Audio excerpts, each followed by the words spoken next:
What's going on, everybody? Welcome back to A Founder's Corner. I'm super excited to drop this new series. We are going to start launching a series of videos online called Meet the Team, where we're going to be highlighting the awesome agents that we have within our organization, the special men and women that actually make our team so great. Don't worry, we're still going to have all the regular stuff as well, too. I'm still going to be dropping videos around how to excel in the business, how to win at the game of WFG, and how to build your teams here within the industry. But I also want to make sure I put a spotlight on all the people that make that possible. And I'm really excited about the first person that we have for our very first episode. We are joined today by the one and only Crystal Jack. Hi, Crystal. Hi. How you doing? Good.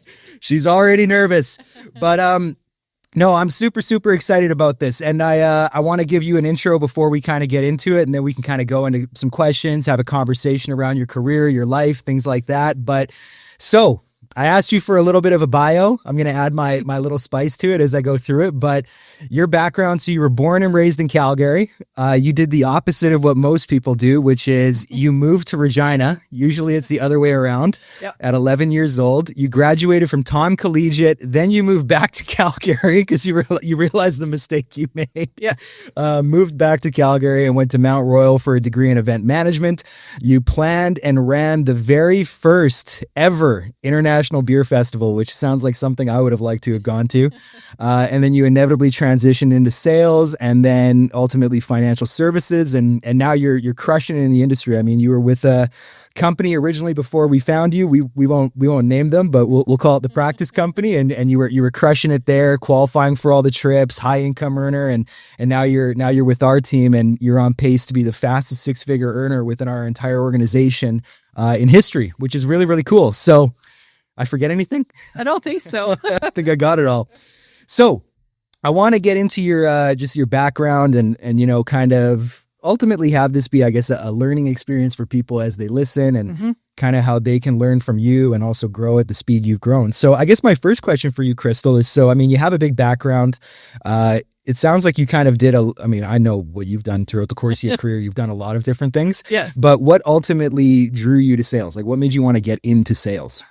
I think I was really young. So for me, it was the idea of traveling and helping businesses and helping people, but at the same time, seeing different cities, different places.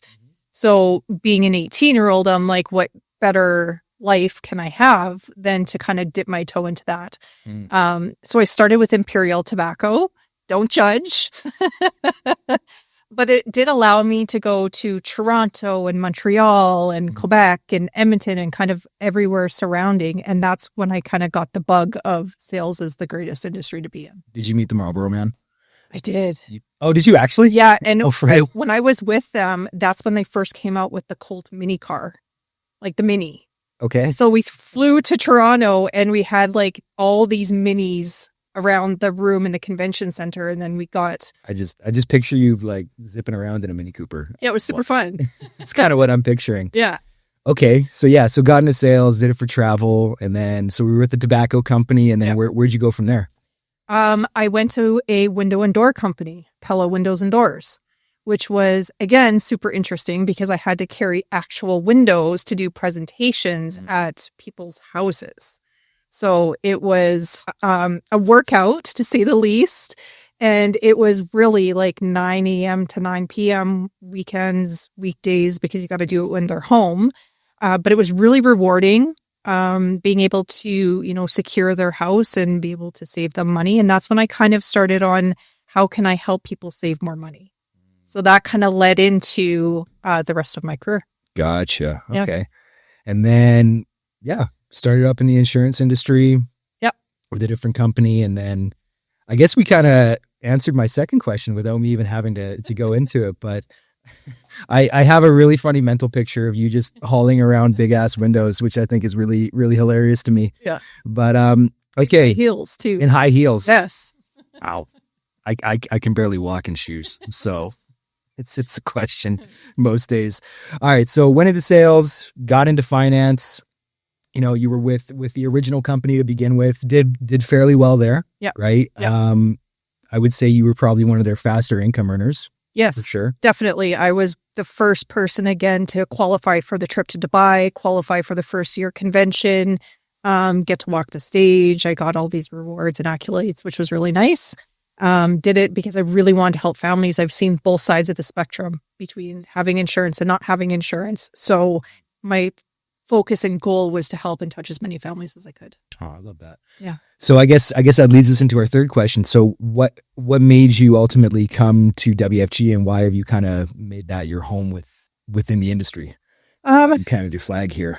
Well, what a great company to be with. First of all, I mean, the opportunity that we have here and the ability to help families is by far untouchable with any other company out there. Yeah.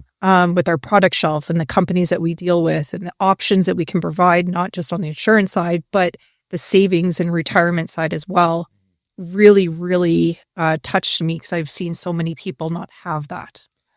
Well, and I think that's a big thing too that a lot of people in this industry don't get. And it's not like, I mean, I do talk a little smack from time to time, so I guess I shouldn't say I didn't, but it's not like we're going out there saying, you know, every other company sucks, and you know, there's all these copycat companies out there, and you know, some of the, you know, they're all filled with good people, right? They all just want to help families, they want to make some money, they want to take care of their own family. Yep. And you know, ultimately, I think it just boils down to there's really only one company that stands head and shoulders above the rest, right? Like I've personally never seen a company that has this product shelf. I've never seen a company that's allowed me to build and own something the way I can here. I can pass it down to family and with the backing that we have. Yeah. Right. And so, you know, I think that's what a lot of people lose sight of. It's like, we're not just getting into this industry because I want to be a financial advisor for the rest of my career. Yeah. You know, I talk to people about this all the time. Like if WFG wasn't positioned in the industry, I don't think I'd be in the industry. Yeah. Right. I would go find something else to do. Right. Well, and I think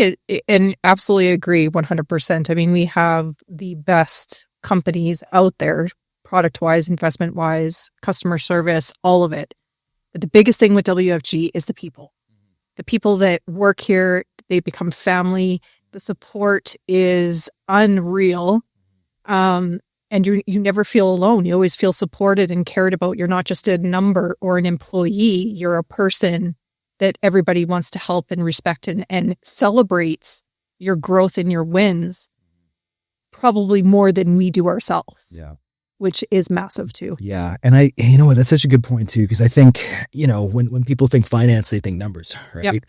And this isn't a numbers business. Like I try and teach this to guys, just like, especially when they get into the industry, because they think, you know, I'm selling a product and I got to get XYZ amount of clients, and I got to recruit XYZ amount of people to my team. And then I can have, you know, this contract, or I can build this kind of business and make this kind of cash flow. But the reality is, our business at the end of the day, the way I've always framed my business, it's been a decade of connection and relationship. Yeah. Right. Which I think is really cool. Like I was brought on a guy yesterday, and I told him that. I'm like, I've been so blessed over the last 10 years of my career. I've got to see my clients get into a better position. I've got to see people come into the business and win at a high level and make some real money and get into a better spot financially and start to buy their life back. And like, even having a hand in that, I think, is one of the coolest things in the world. Absolutely. Right? And so it's a huge, huge thing. And, you know, I find at times maybe that's what separates our company from other companies, is there's a heart and a soul to it. Not that, you know, other companies don't have that. It's just, you know, one definitely stands above the others. Yeah, for sure.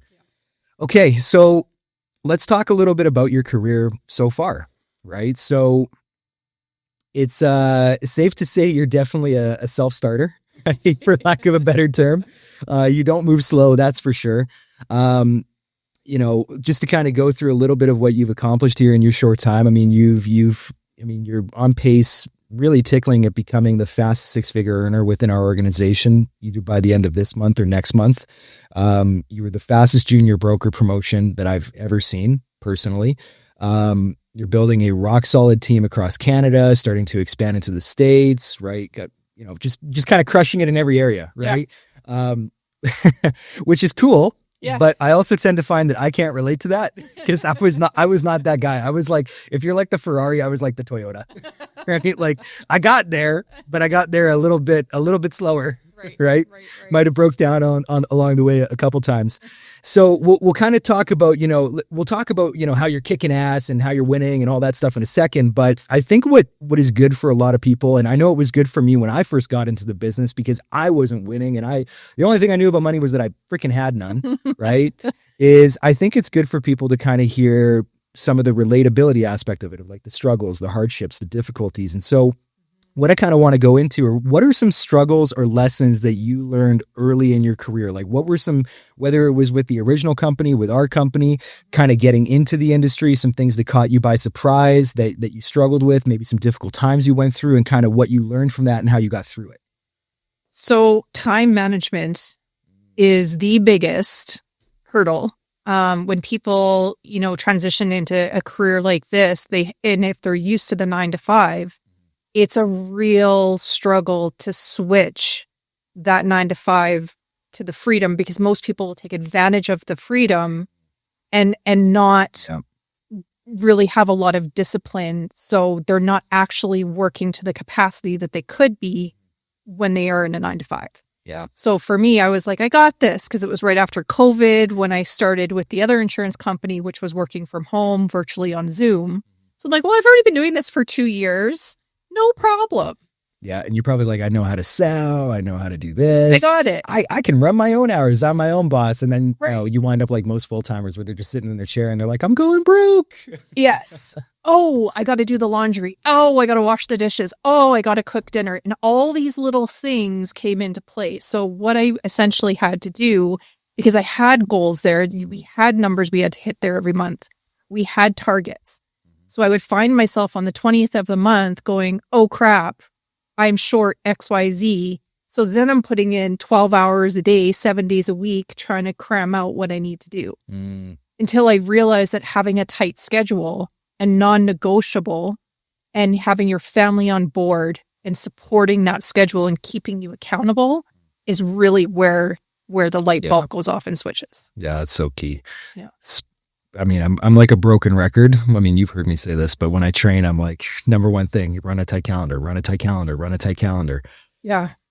I tell agents that, and it's like, you can always tell the difference between people that do it and those who don't do it, because, you see some agents, they go through the month and it's kind of like watching an MMA fight that they didn't train for.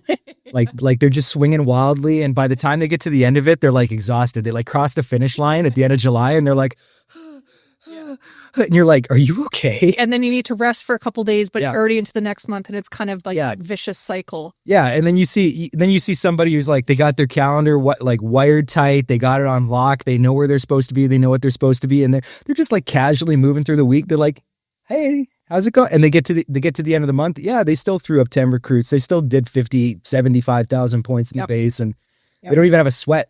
Yeah. Right. Like, oh yeah, I still got to hang out with my kids and my spouse, and we still went to movie nights. And so I've that hit me like a rock when I was experiencing that, because I've seen both sides of the business. I've seen what it's like to be a single dude with no kids, no responsibilities, and a shit ton of time. And I've seen what it's like to do the business as a dad with 3 kids, a spouse, and a lot of responsibilities and very limited time. And it's weird because I am more effective now as a dad with less time than I was as a single guy with lots of time. More organized. Because I use them more effectively. Yeah. Right. And so if people can just kind of wrap their head around that, where, I think sometimes people get into our business and they're like, well, I'm a business owner. You're not. No. Like you're self-employed until and this is good for everybody to hear, especially if you're in our business. Just because you signed a broker code, just because you got a license, doesn't mean you are a business owner. Right. You are self-employed. Until you get to a point where your business runs on autopilot and you can pay your bills, you are self-employed. Yep. And so it's the hunt to get there. Yep. Right. And you're only going to get there if you're calculated and you're good with your time and your schedule. And it's such a huge, huge point. So, well, and the way I look at it too is if you don't treat it like a 9 to 5, then you're going to become non-existent. Yeah. You got to treat it like a job. Yep. That was the best hack. There's a guy in our company, Rial, who's like grandpappy of WFG for Canada, right? He's like a $10 million, $15 million earner. And we all kind of come from him in one way or another. When I first started in the business, the best advice he ever gave me is he's like, just treat it like a job. If you just treat it like a job, you'll smoke 90% of people out there. Absolutely. I was like, that's it. I just have to run hours of operation and not jack off for 8 hours a day. Okay, I can do that. Yeah. Right. So that's what I did. And I'd say it worked out okay. Awesome. Okay, so that was kind of the first side. What else? Not putting an extreme amount of pressure on yourself to do specific things when it comes to helping families. A lot of people, I think, come in here not prepared enough for the ups and downs of when you first start financially. Oh, yeah. So then they get into a position where they're like, oh crap, I need to bring in money. So then they start calling on these people and they get on these meetings and they're there to close the meeting for the money and not there to close the meeting to help the family itself. That's a great point. So that was another, not here, but at my previous company, I was like, okay, well, I need to make $300 a day and I need to get on the phone with 20 or 30 people and I need to book these meetings and I need to do X, Y, Z because I knew what my financial table looked like at the end of the month. But as soon as I switched that mentally and went, I'm here to help families and protect them and put them in a better place. Yeah. That whole circle turned. Well, and I think there's even a switch too, because most companies in the industry are like the company you came from, right? Where there's a quota, there's push month, there's whatever, right? Yep. And so you go into each, and it's not that it's a bad thing, right? Like all those agents still got to pay their bills. They got to put food on the table. They got to make money. I get that. But when you're going into each meeting where it's no longer about the client and I know I have to make these 300 phone calls today, not this week, not this month, today to go find one or two clients. Yep. And then I got to do it all again tomorrow, all again tomorrow, all again tomorrow. Like I don't see, because I've never seen that. I've never been on that side, right? I don't see how somebody could go into that environment and not at some point kind of turn into a shark. You know what I mean? Yeah. Because you have to be. You have to do. Yeah. So, and then you see guys who transition out of a company like that. They come into our company and they're like, wait, you guys don't have sales targets or quotas? It's like a kid, in a candy store. You're like, but then it's another pitfall, right? Because then you go from like highly structured, highly regimented, you know what you have to do, XYZ activities every single day, to now I can do whatever I want, right? And then that can kind of trap people a little bit. It does, because it falls into almost feeling, and this goes back to having that schedule and that calendar, because it goes back to going, where do I start? Mm-hmm. And then you're scattered because it's like, well, I'm going to spend an hour on recruiting. Oh, no, wait, I got to make some calls. Oh, no, wait, I have to. And then you're kind of all over the map. Yeah. So if you really are disciplined enough to schedule out specific times every day to do certain things, then it feels calmer. Yeah. And it will go a lot smoother. So what did you do to start? Like, how did you kind of transition from that point to where you are now and kind of like figure everything out, get organized? And the question of like, where do I start? I guess a good question is, where do people start? Yeah. Well, when I came here, it fell flat on my face. It didn't look like it, but I did, because I didn't know what to expect. I didn't know where to go. I didn't know what to do. I didn't know how to do my schedule because I was so used to that. Just get up, wash your face, sit down, make 300 calls, book appointments, close the sales the same day, and rinse, repeat. Whereas here, we have a lot more freedom. Yeah. So I really had to drill down. One is follow the system. Just do the system. Yeah. We have it laid out very well here. It's step by step. If you can be confident enough with the system that's already put in place and just follow it, everything works out. A lot of people detour and don't do the system. Well, the system's been there for how many years now, and how many giants have built their businesses and everything off of that system. So I had to go back to the basics, so to speak, and just really step by step and follow the system. Yeah.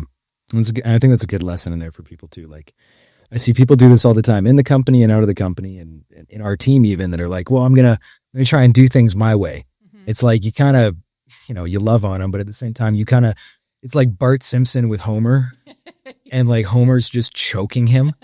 Like, that's kind of what I want to do sometimes. Cause it's like buying a McDonald's and then saying, I'm just going to do everything different. Run it like a Taco Bell. Well, have you ever seen the movie The Founder? No. Okay, it's a really good movie. It has Michael Keaton in it, but it talks about the McDonald's story. And that was one of the main reasons. Like when Michael Keaton, Ray Kroc was who he played, when he first found like the McDonald's brothers, he asked them if they tried franchising. And they were like, no, the reason we never franchised is because every single one of our locations, they would always divvy off and start doing their own thing. Like this place would sell hot dogs, this place would sell Mexican, and they all failed. Right. Right. And so it's like people buy a McDonald's because I want a turnkey system. It's like a business in a box. I get the business, I open the box and boom, there it is. And then it runs. Yeah. Right. So it's like, if you have that in front of you, why would you try and mess with it? Right. Right. I think people get excited and they have all these ideas and they just want to run. And then they run like I did until they fall flat on their face. And then they realize that go back to basics and just run the system. Now, what I will say in there, because I know I'm going to have one person in the comments that'll be like, well, but okay. Look, I'm a big believer of like, it's okay. Like, I don't want to like remake the wheel, but I'm okay with like refining parts of the wheel. Of course. Right? Like I like finding areas where it's like, okay, well, maybe I could tweak that a little bit and do that a little bit better. Yeah. Maybe we could tweak this. And a part of that comes with like trial and error, right? So like I always tell guys, I'm not afraid of my agents trying a new thing, right? But I'm always like, go try it, see how it does. And then if it works, cool, we'll talk about it. If you fall flat on your face, then now we know, right? You can be my guinea pig if your idea is so good, right? So there's an element of that for sure. But okay, cool. So I guess now let's not get into the, getting our butt whooped in the business, because there's a lot of that at times. What would you say is working really well in your business right now? Consistency is definitely the main thing. Having I actually just sat down and on full disclosure, like last week and did the calendar in my phone. I bought the book from Steve that I write everything down in, but I didn't have the calendar in my phone. And I'm finding that that's more powerful for myself than the written down one. Yeah, I'm the same way. I like being able to, there's my whole day. See it. Yeah. So I did that and I color coded it and it's all in blocks and sectioned off. But definitely just running, I have to treat this like a 9 to 5 because I want to build such a big legacy for my family. That's why we're here. I'm not here for myself. I'm here for them. Yeah. So if I can leave them with something, then I'm good. But just, and being true to yourself and being real and being able to evaluate your day, which is also something I started doing. So at the end of the day, when I'm done work, I sit back and go, did you do everything you said you were going to do? I need to keep myself accountable for the actions that I'm doing on a day-to-day. Yeah. Because if I fall or if I didn't get through with something, then I need to work it into the rest of the week in the schedule to make sure that that doesn't happen. Yeah. I think even too, what tends to happen is I think people that are like more talented at the business, like I would consider myself to be talented at the business. I would consider you to be talented at the business. I think what happens with people is when they have an excess of talent, they tend to be, not sloppy is not the right word, but more like laissez-faire. You know what I mean? Where it's like, I can just sort of show up and I know I'll make money and I'll recruit and I know I'll build a team, but there's always like a resistance, right? There's a tug and a pull. There's a tug and a pull where it's like you get a bunch of clients and then you have one big one charge back and then you recruit a bunch of people and then all of a sudden some dodo wakes up one day and he's like, I'm leaving with 4 guys, right? Like, so you're like, and again, you're like Bart Simpson, Homer Simpson, just, right? Yeah. But when you really just kind of, I guess, submit, go all into, okay, I'm going to tie my talent into, now I'm running an effective system and a proper schedule. And I'm running it like a business with structure. That's when I tend to find, at least for me, that's when things started to really click. Game changer. Right.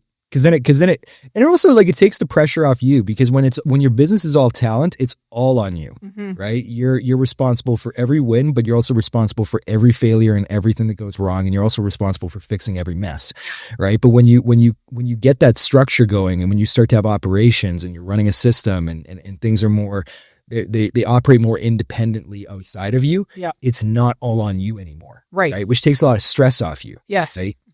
Absolutely. My wife used to see how stressed I got when it was a one-man show. She was like, are you good? I'm like, God, like, it's like Charlie Sheen where he had like the cigarettes out of each ear and all. Right. Yeah. I was like that. I was like, I'm good. Well, and I think another aspect of it is people are afraid to ask for help. Yeah. because they feel that it's on them and they're independent. So they need to figure it out, which I've been there at one point too, but I've come to the realization that asking for help is a benefit, not a downfall. If you don't know, how are you going to learn if you don't ask for help? And 100%. Delegate tasks. Yeah. Delegate.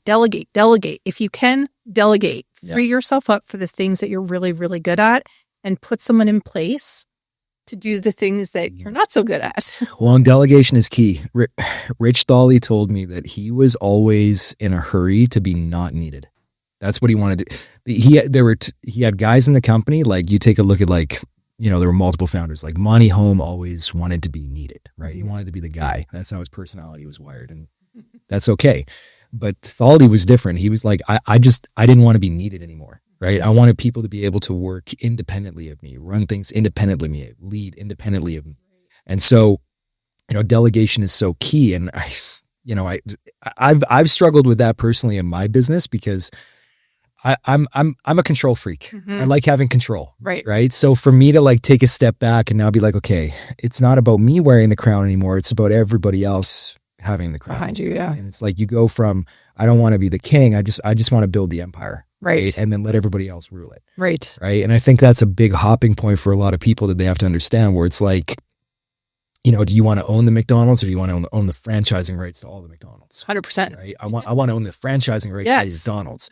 So it's a huge, huge key in there. And then I'll circle back really quick just because you said something else about reaching out for help. Mm-hmm. It's something everybody struggles with. Mm-hmm. I still struggle with it. Mm-hmm. Right. My wife and I struggle with it. I was bad with that all the time. I always found that I had a hard time reaching out to Steve, for example, because I was like, well, I don't want to bug him. And I don't want to call him up the sixth time this week and be like, hey man, I did nothing. Yeah. Another zeros, goose eggs.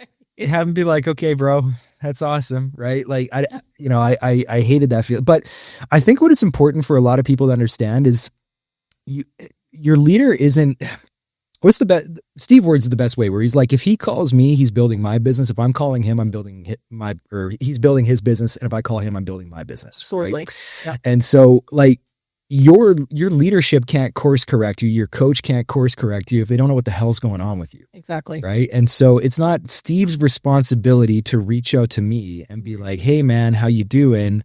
Right. He will, because that's just how he is, but it's not his responsibility to do it. Right. It's my responsibility to reach up to him and be like, hey, how do I overcome this challenge, this difficulty? Yeah. Right. And I tell all my agents that too, right? Because my agents, you were like that at one point with me, where it's like people are afraid to reach out and ask for help. And then I started calling you 12 times a day. Yeah. We went to the other end of the extreme. I like that extreme more though, so that's okay. Awesome. Cool. So next question. So just kind of what's next for Crystal? What's the next big milestone? What's the next thing we're trying to knock out, accomplish? What excites you moving forward? Oh gosh. Well, my next one is to get SMD. That is, at first I thought it was going to be super simple.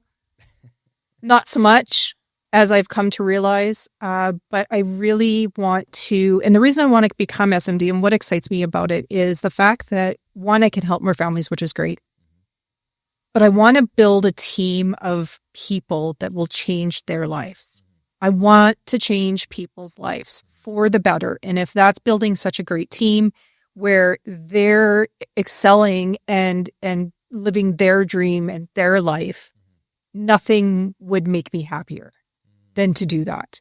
So I think it's a win-win with the more people I have on the team, the more families we can help, but I can watch them grow and reach their dreams and all the things that they want to do. And I know here there's no end to that. We can do as many as we want. We can help people, hundreds and hundreds and hundreds and hundreds of people. It's no amount of people we can't help. Yeah. So being here, and that's what's really, really special about this company, is I want to change someone's life like my life was changed in every aspect. So if I can do that, and if I can make a little dent while I'm here and help these people, that's my ultimate goal. That's awesome. I love that. That's a good indication that you'll actually hit it too, right? Most people, you can always tell the difference between people that move really slow and the people that build really quickly. And it's because at some point it goes from being about them to being about other people, right? If you help it sounds so freaking corny, but it's true.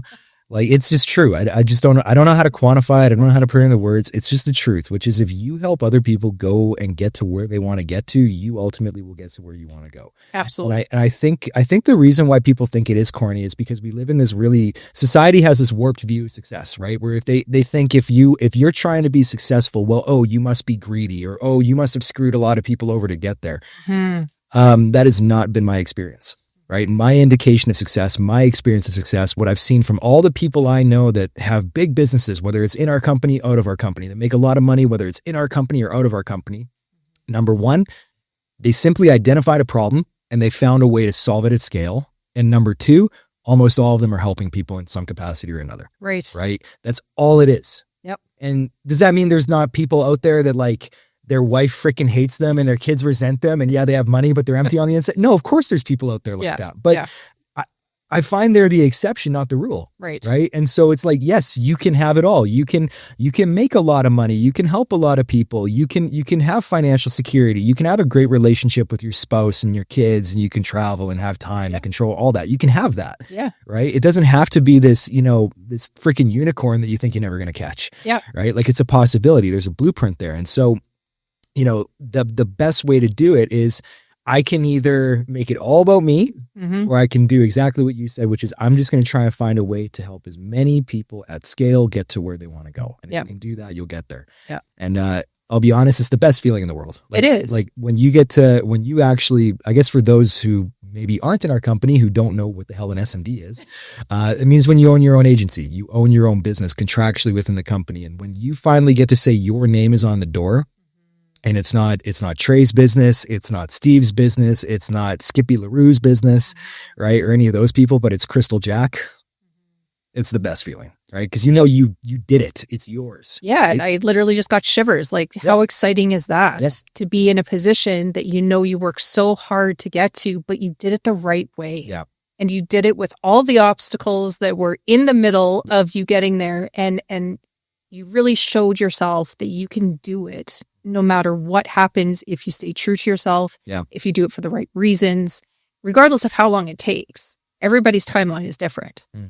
But as long as you stay true to those things and those goals, getting that name on the door, getting the recognition, or even just a pat on the back or a phone call and said, congratulations. But the feeling you have inside yourself when it's quiet and nobody's around is the best feeling ever. Yeah. There's something you said there that I just want to echo again one more time, where it's like doing it the right way. And I want everybody listening to hear me on this. You might only have enough time in your life to build this thing once. So build it the correct way. Yeah. I have seen so many people over the years, my old senior partner, hyper talented, amazing at the business, ethically bankrupt. And her business fell to shambles, will never be in the industry again. I have seen people build multi-million-dollar teams that, because what they do behind closed doors does not match with what they say from stage, they lost it, right? And when you get to that point, it's like you're in your 50s, your 60s, your 70s. Do you have the time and the energy to build it up correctly again? You don't. I don't. I'm 28 and I don't want to build this thing again. Like, I know, I know how much I had to do the first time. So it's like, I'd rather just do it slowly and correctly than fast, but with no foundations. Well, and that's just it. There's no race to get there. If you're building it so solid and, like you said, correctly, then you don't have to worry about it collapsing. And you're essentially building that legacy and that empire that you want. Yeah. It's great to say, oh, I did it in 6 months and I'm the greatest thing ever. If it's not done the right way and it collapses on you, what was the point? Yeah.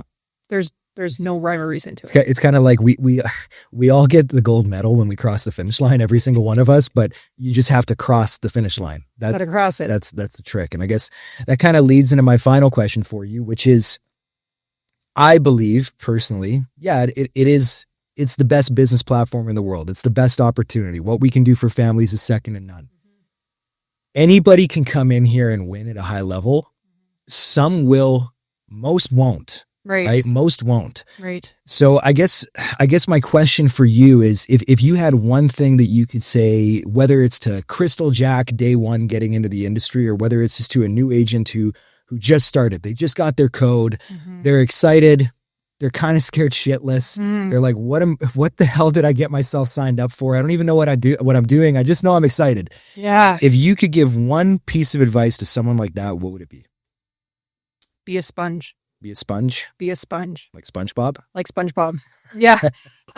No, honestly, it's terrifying coming from a 9-to-5 job and a salary to this, because you don't have a guarantee on anything. Yeah. And I didn't wake up going, I'm going to be a financial advisor in the insurance industry. Yeah. It wasn't one of my dreams. It wasn't even on the top 10,000 things of what I even had an idea of how to do.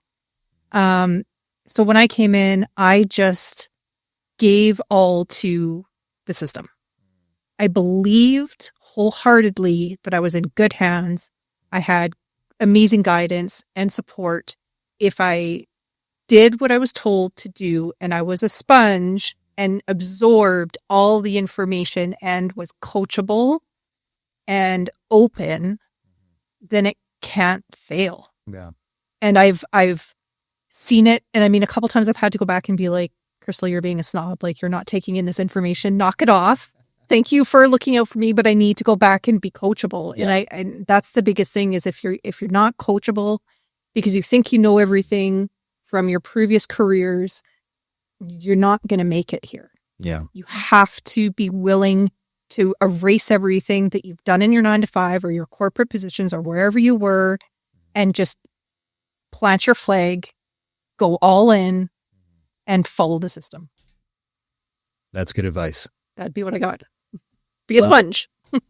I think we've said all that needs to be said. So, and you know what? It's been one of the greatest privileges of my life and Ash's life to watch you come into our business and see everything that you've done. And you know, you're not just team, you're not just a friend, you're family to us. And our business would not be the way it is today if it wasn't with you in it. Right. And so I just want to take a second to thank you for that and everything you brought to our organization, and all the energy, the excitement, some days the wanting to kill me, I'm sure.